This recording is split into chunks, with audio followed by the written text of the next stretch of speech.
Hello folks, this is Paul Bukowski with Online Business Pro Solutions, and today I'm going to share with you the best way to find long tail keywords that will help you optimize your YouTube channel.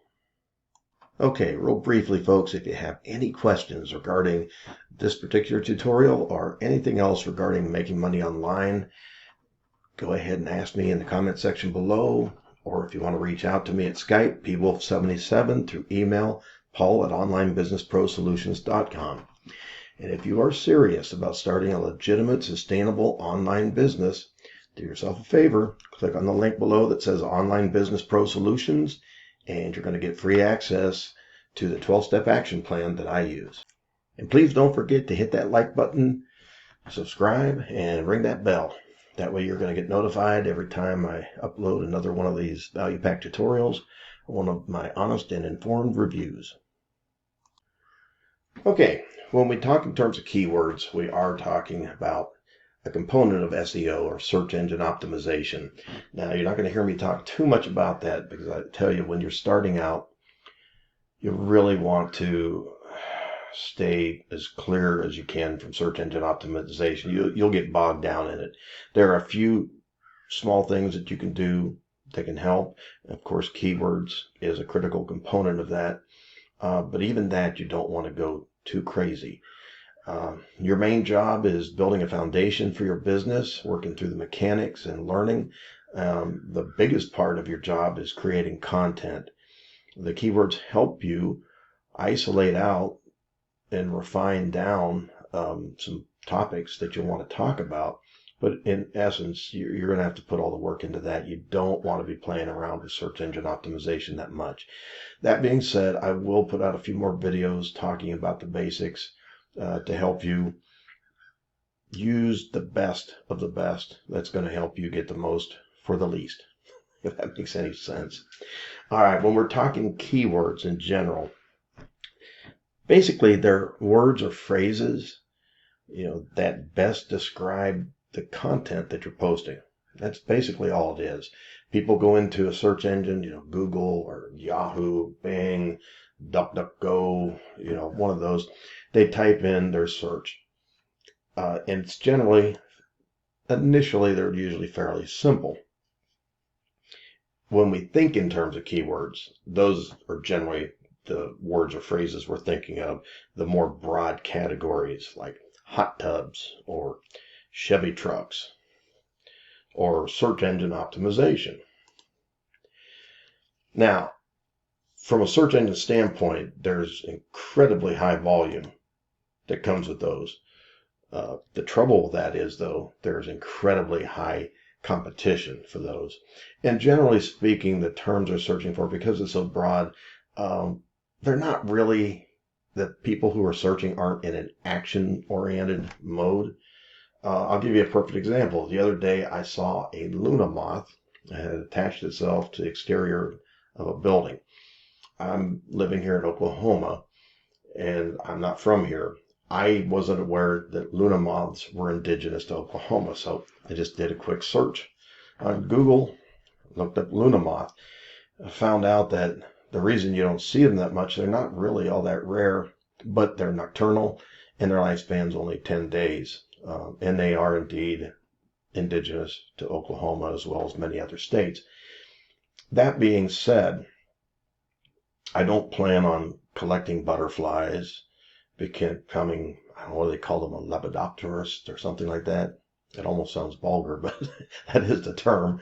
So if someone were reaching out to me to try to get me to buy Butterfly Monthly or buy a butterfly net, I'm just not their guy. Now, had I actually said, how do I best capture a Luna moth, that might be different. That's the difference between a keyword and a long tail keyword. What's the best way for me to catch a Luna moth? That would be a long tail keyword. Okay. Now, the thing with long tail keywords, they don't get as much traffic, but they're much more specific. And that's partly why you don't get as much traffic, but there's also a lot less competition. And for somebody starting out, or really at any level, you've got a lot better opportunity and chance to compete for rankings. Okay, so you also tend to have better conversion rates, because generally speaking, as much as we're giving a lot away in the content. We're also asking. We want people to sign up to our lists, to download our PDFs, and which in turn gets them on our lists. Eventually, when the time is right, we will want them to buy something. We'll try to persuade them that it's in their best interest. So the closer they are to making those kind of decisions and to taking action, to me, that's the people you want to reach. So long tail keywords are, in essence, a great source for content ideas that can reach motivated people. That's the whole gist of this thing. I'm not going to get very academic. I'm not going to get into all the theory and all that. But long tail keywords are going to be a big part of your success. Now, that being said, you don't want to spend a whole lot of time on these, but when you're looking at keywords, you're really you're focusing on two different entities. One is people.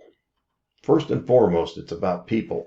Our job is to provide solutions to problems that people have and to provide answers to questions that they're asking. That's our job. That's what we're trying to do. And then we want to develop a relationship with them and engage with them and keep them coming back by giving them more and more and continue to provide answers and solutions. So in order to do that, you need to know what people want to know, what they're asking for. Now, on the other hand, you also are trying to impress the software, the algorithms that the search engines use, as metacrawlers, they call them, Google and Bing and all the search engines. They all have a little different algorithm, but in general, it's looking for what it hopes to be the best source of information based on the search. It's related directly to the search that the people are keying in. So you want to become like an authority. You want them to seek out your content. Once again, you can't compete with those general broad content keywords. The people that are doing that have unlimited money. They have staffs, 300, 400, 500 people. They have experts who do nothing but write content, experts who do nothing but videography, experts who do nothing but the marketing side, experts who do know and understand SEO in and out. They have the time, and they have teams where they can bounce ideas off each other. For most of us, though, some of us collaborate with other colleagues, but generally speaking, when you're first starting out, you're somewhat on your own. So I've sort of honed this down. Now, I am focusing on YouTube. That's my primary foundation of my business, is my YouTube channel. So I'm going to show you what I do. And it works really well, and it's very simple, and it's very fast. So we're going to look at that right now. Alrighty. Also, Askcom. I just recently discovered this site. It's new. It's in its alpha stage. I tell you, when it comes to keyword tools, you'll find that when they work, when they're really good, they'll be free for a while, but then eventually they'll recognize the value that they have, so they'll start charging. There are quite a few tools out there, a lot of them free with limits, but eventually they do start charging anywhere from $30 to, if you go all out with the SEO platforms, I mean, it could be up to $1,000 a month, actually. Now, that's for the big boys. But anyhow, we're dealing with two entities, like I said. People, the most critical, and then the machines. Also, Askcom deals with questions that people ask. It's based on the same platform as people also asked. Okay, if you ever noticed on Google, when you do a Google search, a little bit down below some of the listings, they'll actually have a people also asked and then have several questions. It's based on that same software. You can actually download that software here and run it through your command tools, install it on your own computer. You can actually, it's open source, so you can play with the code and everything else if you wanted to, if you are affiliated or acquainted with Python. But for most of us, I settle for the cloud. But basically, you type in the search that you want to do in the niche market that you're dealing with. We're trying to develop content based on what people are interested in hearing. And we're looking for, in particular, long tail keywords, not just the little generic, like SEO. So in my case, I'm going to go ahead and enter. Now, this does, just so you know, you can break it down into different languages and different regions.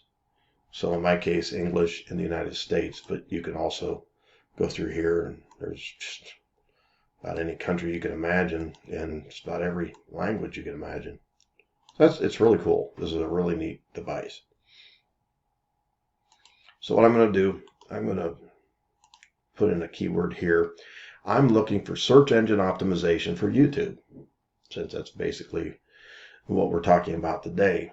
I broke it a little further down into one component of search engine optimization, but nevertheless, here's our term. We're going to do a search. This is so cool. I love this. It starts out with your main search. It breaks that down into components of questions, and each of those components is broken down further into further questions. You just got handed enough long tail keywords to keep you busy for a month, just in one little search. It is so awesome. So it's really, really nice. And this information is getting pulled from forums and, all the places that Google looks when it's doing its people asked. People also asked. So it's just some awesome stuff. Now, you can take a picture of it, save it as a ping file. But what I really like is you can save it as a CSV file so it can be imported into a database.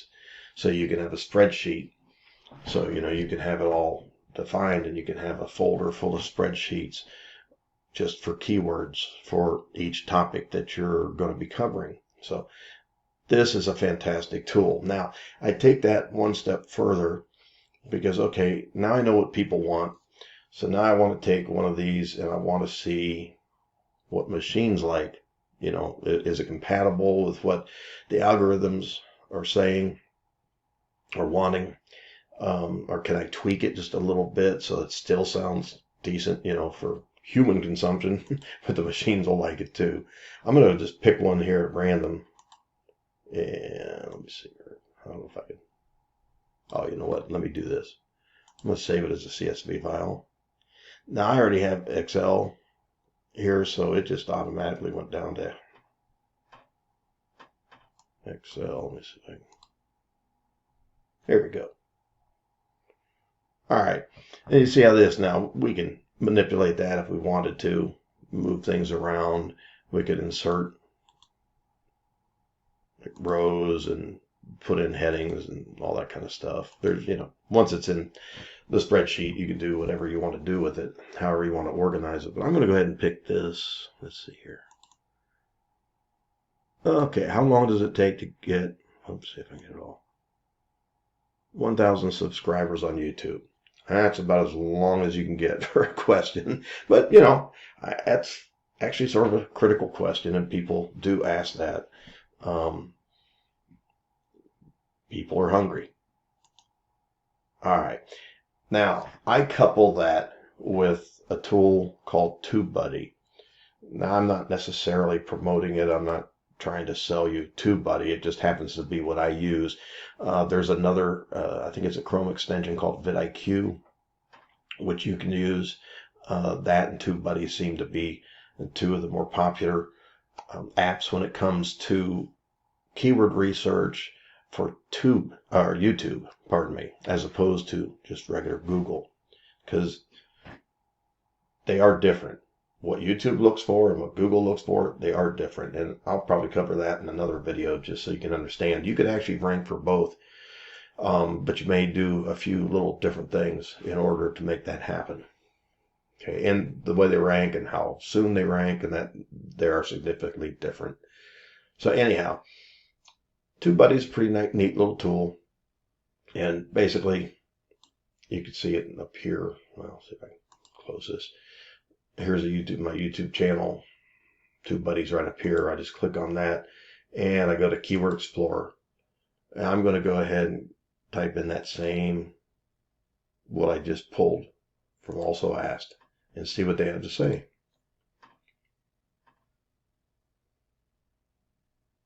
Oh, we hit the jackpot. That's decent. That's really as far as you need to go. If you get an excellent like that and that high up, because excellent is really pretty much from 55 on up, you get one that high up, it's got good search volume. You don't have to worry too much about competition. You know, it's saying the optimization strength is incredibly high. So now it could be you type that in and it might say, you know, it's fair, it's not excellent. So you might reword it. You know, if it says poor, I have a hard time believing that it would do that. But if it says, you know, that it's terrible, you might want to rethink it. But if it's anywhere in the fair on up, just change the wording around a little bit. Add an adjective or two. You know, that's really all you generally need to do, and you'll get to where you need to go. It just is a good gauge.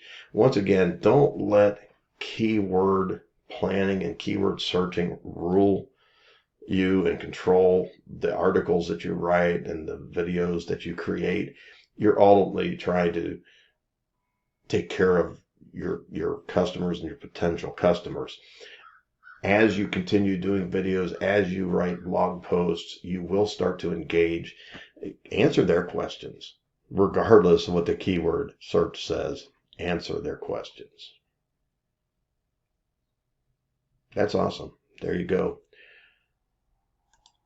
And based on that, then you would go about researching and putting together a video regarding how long does it take to get 1,000 subscribers on YouTube. You know, and you may do interviews with people who are already there, which that'd be a great idea. You know, plus you meet people doing that. Do your own Google searches and whatnot. But content creation is another day, another video. All right, folks, that's a wrap for today. I'm going to go ahead and leave links below for alsoasked.com and TubeBuddy, so you can go out there, look them up, maybe play around. TubeBuddy, up within limits, can be free, so play with it. Do some experimentation, and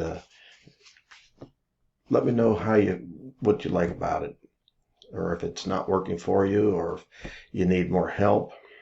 Just talk to me. Skype, people77, email, paul@onlinebusinessprosolutions.com. You can also leave comments down below.